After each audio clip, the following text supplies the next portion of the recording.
сендер неге бағана арамызға орыс қосылғанда неге орысша шүлділеп, орысша сөйлеп кеттіңдер? Ну, знаешь, мен екі тілді араластырып сөйлей беремін. Соғы, әрине, кейбір адамдар орысша білмейді. И что такого? Вот у меня с русским отлично.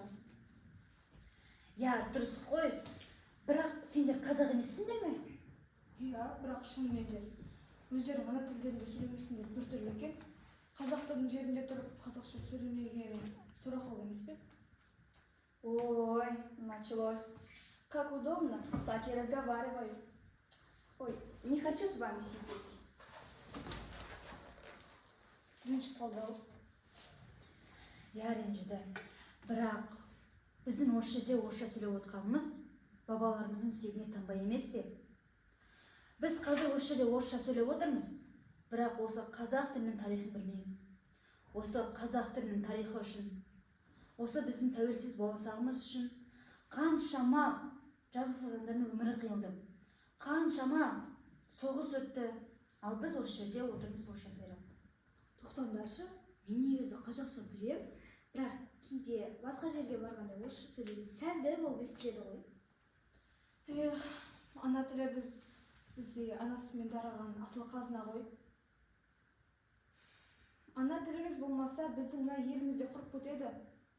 Өзіміз ана тіліміз сөйлемесек, басқа ұлтқа біздің тіліміз не керегі бар? Әр қазақ баласы өзінің ана тілін қадірлесе, құрметтесе жақсы емес пе? Нұрай, сен дұрыс айтасың. Қазақ жерінде жүріп, ана тілінбеген ұят. Я қыздар, өз қазақ тіліміздің тарихын, өз қазақ тілімізді қадірлейік. Біз өзіміз қадірлемесек, біздің тіліміз ешкімге де керек емес, ешкім де қадірлемейді. Қазақ тілі биіктерден тағылған, тілдің жүгін зиялылар жамылған.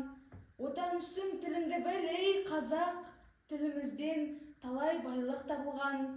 Тілім менің, тірлігімнің айғағы, тілім барда кең ғой жердің байрағы.